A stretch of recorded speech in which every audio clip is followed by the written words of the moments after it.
नमस्कार, आप देख रहे हैं राष्ट्रवाणी और मैं हूं आपके साथ सुमन। पंजाब भारत का वो सीमावर्ती राज्य जिसने दशकों तक आतंकवाद, अलगाववाद और पाकिस्तान प्रायोजित साजिशों का सामना किया है। एक बार फिर सुरक्षा चुनौतियों के केंद्र में आ गया है।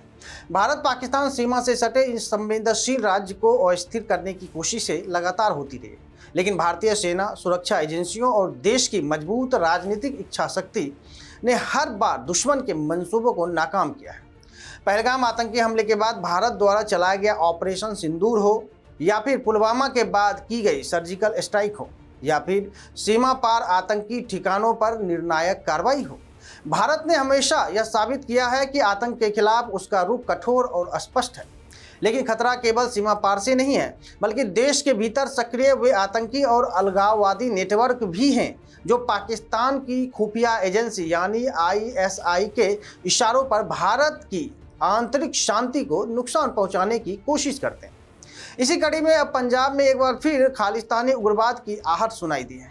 बीती रात पंजाब के जालंधर और अमृतसर में बीएसएफ हेडक्वार्टर के बाहर हुए दो बड़े धमाकों ने पूरे राज्य में हड़कंप मचा दिया।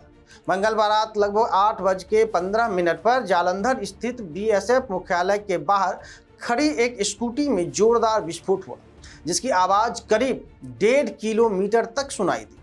धमाका इतना शक्तिशाली था कि कैंपस की दीवारें तक हिल गई। हालांकि राहत की बात यह रही कि कोई बड़ा जानमाल का नुकसान नहीं हुआ, लेकिन एक व्यक्ति के घायल होने की सूचना है।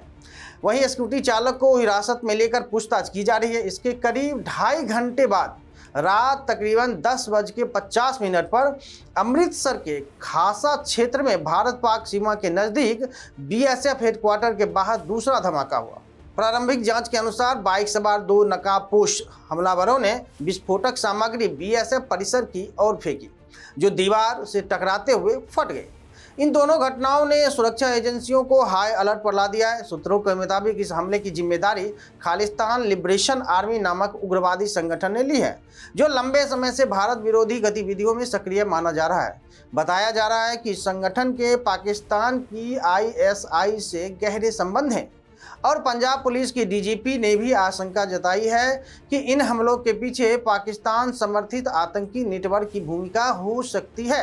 आपको बता दें कि पिछले 18 महीनों में पंजाब में तकरीबन 16 पुलिस थाने और सुरक्षा प्रतिष्ठानों पर ग्रेनेड से हमले हो चुके हैं, जो यह संकेत देते हैं कि राज्य में आतंकी मॉड्यूल दोबारा सक्रिय होने की कोशिश कर रही है।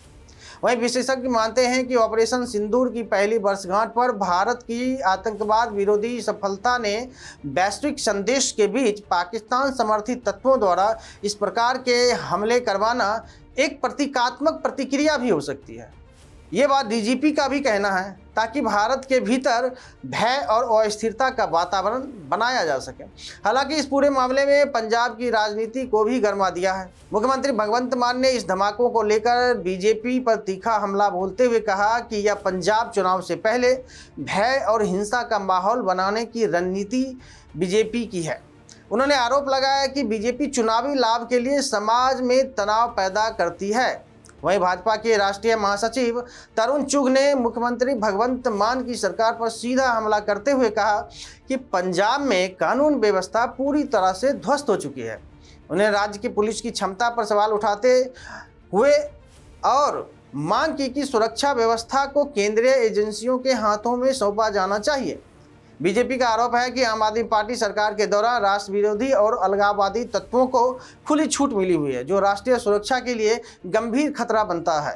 सवाल यह उठता है कि क्या पंजाब फिर से उसी दौर में बढ़ रहा है जहां सीमा पार से प्रायोजित आतंक और भीतर सक्रिय अलगाववादी ताकतें राज्य की शांति को चुनौती दें। फिलहाल सुरक्षा एजेंसियां जांच में जुटी है और पूरे राज्य में अलर्ट जारी कर दिया गया है। आने वाले दिनों में यह स्पष्ट होगा कि इन धमाकों के पीछे कौन सा नेटवर्क सक्रिय था और क्या वास्तव में पाकिस्तान समर्थित खालिस्तानी संगठनों ने फिर से पंजाब को निशाना बनाना शुरू कर दिया है।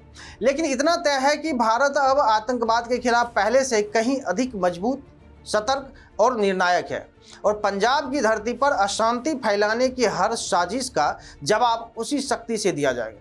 तो फिर क्या यह हमला केवल सुरक्षा चुनौती है या फिर इसके पीछे कोई बड़ा राजनीतिक और अंतर्राष्ट्रीय षड्यंत्र छिपा हुआ है? इस पूरे मामले पर आपकी क्या राय है, हमें कमेंट बॉक्स में जरूर बताएं। और देश की सुरक्षा, राजनीति और बड़ी खबरों की हर अपडेट के लिए जुड़े रहिए राष्ट्रवाणी के साथ। धन्यवाद।